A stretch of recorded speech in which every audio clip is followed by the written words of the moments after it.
Newcastle 2, Manchester United 0 in what was sadly domination by Newcastle United. That first 30 minutes, they could have been 4-0 up. They could have been 5-0 up. Amarin put Maynard on, and he's the only Man United player that can actually be proud of himself. You were our best player today. Euro did the job for the last 10 minutes as well. But it was embarrassing. But you have to give credit where credit is due to Newcastle. They were absolutely excellent. They've been excellent lately. And I saw the lineups. I saw the Newcastle lineup. I saw the Man United lineup before the game. And I said, yeah, Newcastle are going to win this 2-0. They're going to destroy us in midfield. And they absolutely did that. It's not even a shock. It's not even a surprise. I think every Man United fan with a bit of logic looked at Newcastle, how they've been playing lately, looked at Man United, how they've been playing lately. Agati and Bruno, who would have been our two most key players in this game because ground coverage legs were not there. And I just knew we were going to lose 2-0. I can't even be too angry about it because I said on Twitter before the game, we're going to lose 2-0. I looked at the lineup, Casemiro and said they're going to get destroyed. They got destroyed. Sandro Martinez, though, that one was embarrassing because Isak absolutely destroyed him. But look, I've done my Man United video ranting about Man United over on my Man United channel. I want to talk about Newcastle because I want to give them credit. I think they were fantastic today. We're going to talk about Eddie Howe, Isak, Lewis Hall, Bruno Guimaraes, Tonali, what they've done right. I want to talk about Newcastle in today's video because, yeah, they put in a shift. Newcastle are now 5th in the Premier League. They stay in 5th, but they're only 3 points behind Chelsea. They've been doing really, really well lately, and Europe for Newcastle most definitely. If they get a bit of luck with injuries, they can do it because that midfield three, the balance, right now it's looking like the best in the league, bar Liverpool's, to be honest, that midfield three. It's been incredible, and they absolutely dominate us today. And this first 30 minutes, Newcastle had 1.35 XG to our 0-0. This is just before Maino came on. This was the state of United before Maino came on. They'd missed 2 big chances. Isak, I don't know how he missed that one-on-one. He was fantastic today. He missed the one-on-one. Tonali came close. Like, I tweeted in the first 30 minutes, this is worse than when we lost 7-0 to Liverpool. Because generally, the best thing I could say about that second half was that it was only 2-0 because Newcastle probably could have been 4-0 up. In the second half, I feel like Eddie Howe generally said to the Newcastle lads at half-time, these lot are crap, they won't get back into the game, give them a few shots, they can't score, they haven't scored in their last 270 minutes of football. So Newcastle just thought, we'll be professional in the second half, we'll save our energy, we'll sit back, we won't go at them, we've got the 2-0 lead. And Eddie Howe was right, he probably said that because we were hopeless going forward. Newcastle just let us have the ball a bit, let us have some chances, couldn't score anyway. They just took the mick out of us the first half, so that's 30 minutes. Germany could have been 4-0 up. The second half was professional. They saved energy. They invited us on because they really knew that we wouldn't score. It was embarrassing. And I think Tonali, Bruno G, Joelinton, it was a 3-on-2 versus Eriksen and Casemiro. That I blame Ruben Amorim for. The issues at United have got nothing to do with Ruben Amorim, but that I blame Ruben Amorim for because we know that Eriksen and Casemiro cannot start together in midfield because they just get... Do you know what I mean? We know that. And the 3v2, it just... I tweeted it before the match. I saw the midfield. I saw the Newcastle midfield. I said they were going to win 2-0. Like, we'll store it. And that midfield's unstoppable right now because the balance is spot on. Tonali's doing the off-the-ball work, the duel winning, the ground duels, winning the ball back. Because every time Man United got the ball, Tonali's pushed us off the ball. It's infuriating. Bruno Guimaraes now has a bit of license to get forward and he can break the lines, receive the ball between the lines, pick out a pass. Joelinton's someone that can do the physical shift, push you off the ball, which is very easy because the Man United players just physically...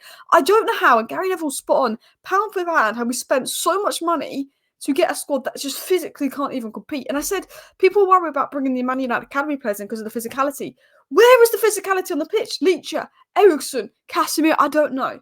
Lewis Hall, I was going to give man of the match to. I know they gave it to Isak, but I thought Lewis Hall was incredible today. The assist, but Ahmad was our only threat. And Eddie Howe got the spot on. You notice, left-hand side, Xerxes got the ball, whatever. Garnacho got the ball, whatever. Centre back started Hoyland. Every time Ahmad got the ball, there was a swarm of about 4 Newcastle players around him. Eddie Howe went, well, Bruno Fernandes is out. And Agati, who's been their best player since Ten Hag was sacked, bar Ahmad, is out. So he thought, well, Ahmad's the only good player on the pitch. He probably told the players to swarm, and that's what they did. And Lewis Hall dealt with Ahmad. And the crossing, fantastic. Newcastle in general, 2 goals, 2 cross. Oh, I almost lost my mind. Trippier, tried to just score directly from a corner. That would have been 3 games in a row where we conceded directly from a corner. They were taking the mick. Newcastle were taking the mick out of us. Absolutely embarrassing. Honestly, it was humiliating. It was embarrassing to watch. The Sandro Martinez worst game in United shirt. He's good on the ball, but off the ball, shambolic. Isak was just toying with us. He ran around us. He scored a fantastic goal that was offside. The finish was unbelievable, but should have scored another one, the one-on-one. I don't know what he did there. It was like he got too ahead of himself, too cocky. He was fantastic. Just toyed with us. It was just too easy for Newcastle on that first half. Second half, they sat back, but we still couldn't score because we can't score. You know, Tonali could have scored. It was embarrassing how they just took the mick out of us. In the second half, they thought, yeah, come at us. We know you're crap. Come at us. That's what I felt they were saying. I thought that Eddie Howe took the absolute piss because he thought, yeah, Ahmad's the only threat on the pitch. And do you know what annoys me is there's Man United fans and they always say, oh, Rashford and Bruno are holding us back. Why is the team built around Rashford and Bruno? Because the last time we played a Premier League game without Rashford and Bruno was when we lost 4-0 to Crystal Palace. Rashford's going to have to go because he's fallen out with the manager. You need to get him out of the club. Bruno, because of age and long-term fit for the system, will have to go. But Man United fans sit there and they blame Rashford and they blame Bruno. They're all, whenever we lose, it's Rashford and Bruno's fault because the team's built around them and because we've built around the team around them. That's obviously why the team is failing. No, they may have to be moved on. But Anthony, rubbish. He came on as wing back. Rubbish still. Casemiro Eriksson, got no legs. Lisandro Martinez can't do it off the ball. Physically poor. Garnacho can't take on his man. You know, it just... I don't know why Man United fans want, this player gone and that player gone, this player gone, that player. It's every player. Our fan base, we always scapegoat two players. We blame them. Oh, it's Maguire's fault. It's Fred's fault. They go. They don't play. We're still bad. It's Ronaldo's fault. It's De Gea's fault. It's been Rashford and Bruno's fault. We didn't play Rashford and Bruno today. And you could see it because we created nothing. We needed Bruno Fernandes that match. And I just can't believe the stick that they get. Rashford's going to have to go because he's fallen out with the manager. But, hopeless. Mason Mount can't stay fit. Hopeless without them. I mean, look at the lineup. Look at the Newcastle lineup. It's not a shot that Newcastle bullied us. That's the embarrassing thing. It's not a shot that Newcastle bullied us. But Newcastle just found it so easy to play for our midfield. They broke the press. They found space. They progressed play with ease. Bruno and Tonali finding space between the lines in the 8 rows, breaking the press. Murphy didn't really do much going forward, but defensively I saw him getting back and putting in a shift. And yeah, just the defence did well. They dealt with Hoyland effectively as well. They didn't even have Botman. Yeah, Lewis Howe I was tempted to give man at the match too. These are his game numbers. 96 minutes played, 62 touches, 30 out of 39 passes completed, 6 recoveries, 4 duels won, 4 interceptions, 3 blocks as clearances, 1 assist. Yeah, he was phenomenal today. He was winning back the ball. He put in the shift off the ball, winning back the ball positionally aware, cutting out passing lanes, physically pushing us off the ball, dealing it well. I think, Ahmad had the ball there and he managed to kick it up the pitch, get it away. But on the ball, the way he can receive it, press resistant, doesn't make a mistake, progresses the ball, he can invert in midfield if you want to create overloads, he can overlap, he can put in a good cross, and he did that today. Super composed performance, very tidy on the ball, his positional awareness and off the ball work has just improved massively this season. The work rate, phenomenal. I know I said this with Lewis, so he's got one of the most unique and best skill sets in football in terms of his technical abilities, but the way he's developed physically, the way he's developed mentally, he's improved his game. Defensively, very good. And Newcastle sorted with him and Livramento if they can stay fit.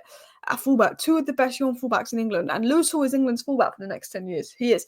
I said they should have gone to the Euros because Luke Shaw can't stay fit. Even if it's young, he should have gone to the Euros. I said back in the summer, Trent needs to be right back at the Euros. He went with Carl Walker.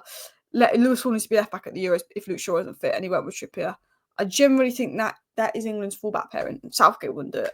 And I said that in the summer because I said Lewis Hall showed in a couple of games towards the end of last season what he can do. He's England's guy. He's fantastic in tight spaces. Newcastle won the game in midfield. They destroyed us. They dominated us. 3v2, mismatched us physically. I think when Maino came on, we got a lot better, as you can see. These are the stats when Maino came on. With and without Maino, I think the midfield, the control, we got that. We weren't as awful when Maino came on. Thank you, Maino. Who Man United fans were scapegoating after the Wolves game. For some reason, we scapegoat Rashford, Bruno, and Maino. I don't know. We got. I could name 10 worse players, but anyway, Eddie Howe went man to man, dominated the midfield. Luckily, Amron saw that, brought Maino on. Josh Xerxes didn't deserve to be booed. I don't know why I booed him. That annoyed me, to be honest. Bruno G and Tonali, yeah, so technically good. Joelinton's the off the ball guy, the beast that pushes you off the ball, causes problems, winds you up. Good goal as well. Bruno G and Tonali, just technically good in the tight spaces. They were receiving the ball, they were finding the space. Their movement, Casemiro and Eriksen couldn't track because of the overloads. He went 3v2 in midfield, we couldn't track. They were finding the space between the lines with their movements, receiving the ball, picking out a pass, playing in Isak. Isak runs our offense, defense destroys us. You know, Lewis Hall got way too much space for the first goal. Was it Bruno G that picked out Lewis Hall as well in all that space? The way they were receiving the balls with all that space between the line, we couldn't match them physically. The way that they were finding space, the way that they were picking out the pockets, and the way that they were using their technical ability to exploit the space, it was embarrassing. How good has Tonali been? This is 5-6 games in a row with Tonali and Bruno Guimaraes. That pairing, there was a lot of criticism around Tonali going to Newcastle, people saying, would he fit? Tonali, Bruno Guimaraes is right now, only Liverpool have a better midfield pairing than that. Than Tonali and Bruno Guimaraes right now. Newcastle, after Liverpool, have been the second best team in December. And I said this when we lost to Wolves. I said, we've got Newcastle, we've got Liverpool, and then we've got Arsenal. I said, well, we've got to write Newcastle off because I watch Newcastle, they're good, Man United aren't. I watch Liverpool, they're good, Man United aren't. Tough days. I knew it was coming. And then Isak. He was phenomenal. I mean, all I saw was my Arsenal fans all over my timeline wanting Isak, this and that. And you can see why. It's got to be 100+ million. It's got to be 100. He is the best striker in the Premier League. He is better than Erling Haaland because his all-round play is better. He can get himself more involved in play. He is the best striker in the Premier League, and I will say that now. And it's not just because he's come into form, but his all-round game. He is, and I'm not comparing him to Thierry Henry, but he's that kind of mould where he can do so much. He can help in the wide channels, he can dribble, he can pass, he can drop deep, he can link up, he can finish, he can score tap-ins, he can score worldies like he did versus Newcastle. He is mint, he is the best striker in the Premier League. And Newcastle, and I said this now, I looked at the Newcastle lineup and I did a combined 11, I said, how many Man United players get in that Newcastle starting 11? I said, how many? I said, well, the centre-backs, they're down because there's no Botman. So I said, you can argue Euro or Delict. Leach of the season wouldn't get near.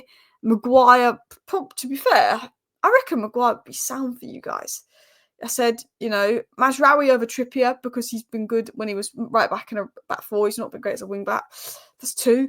I said, maybe Maynard for Joelinton, but he's been coming back from injury. And I said, front three, we don't touch it. Because Murphy's been good. We don't touch the front three. You're thinking maybe if you do Bruno G, Tonali, Bruno Fernandes midfield three, or you could debate Maino. I was saying Bruno Fernandes for Joelinton, but because Botman's not back, a left centre back. That's about it. That's embarrassing. We're meant to be Man United, but that's about it. There's 2 players, and you could argue Mazraoui for Trippier. 3 players that I think as a Man United fan getting Newcastle's. It's because of Liverpool's not been back. So that's Mazraoui right back, Bruno Fernandes for Joelinton in a more advanced role, and someone to come in for Dan Burn, who had a very good game in Dale Hoyland. Newcastle have a quality side because they've got Isak world class, Bruno Guimaraes world class, Tonali fantastic, Lewis Hall fantastic, Anthony Gordon fantastic, Shaw top player as well. I think Shaw's one of the most underrated players in the Premier League. Newcastle got a team, and Isak's now got 25 goals in 2024. Only Alan Shearer has more for Newcastle, who he was being starved of service about 6 games ago, and Newcastle's attack was being starved of service. He is balling out, and it's not just goals, not just finishing, it's not just tap-ins, movement, great. Instincts great, finishing great, link up great, dribbling great, was running at us, was running around us, causing us problems. The space he found, the space he created, his ability to create separation, get the shot off, the threat he provided. Worst game for Man United defenders I've seen. And he got 1 goal versus United, 3 goals versus Villa. 1 goal versus Villa, 3 goals versus Ipswich, a goal and an assist versus Leicester, a goal versus Brentford, and a goal and assist versus Newcastle. He has come alive again.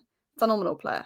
Anyway, that's my match reaction where I'm trying to talk about Newcastle. I'm sorry if I started ranting about Man United. I wanted to do this video to talk about Newcastle and give them credit because they've been good. I've done my rant about Man United on my other channel, but it's really difficult to not just go in and babbles where I start ranting about how Man United are annoying me at the moment, because they're really annoying me at the moment. But I did my best to try and speak about Newcastle for most of this. I hope you enjoyed this match reaction. Anyway, thank you for watching. Bye.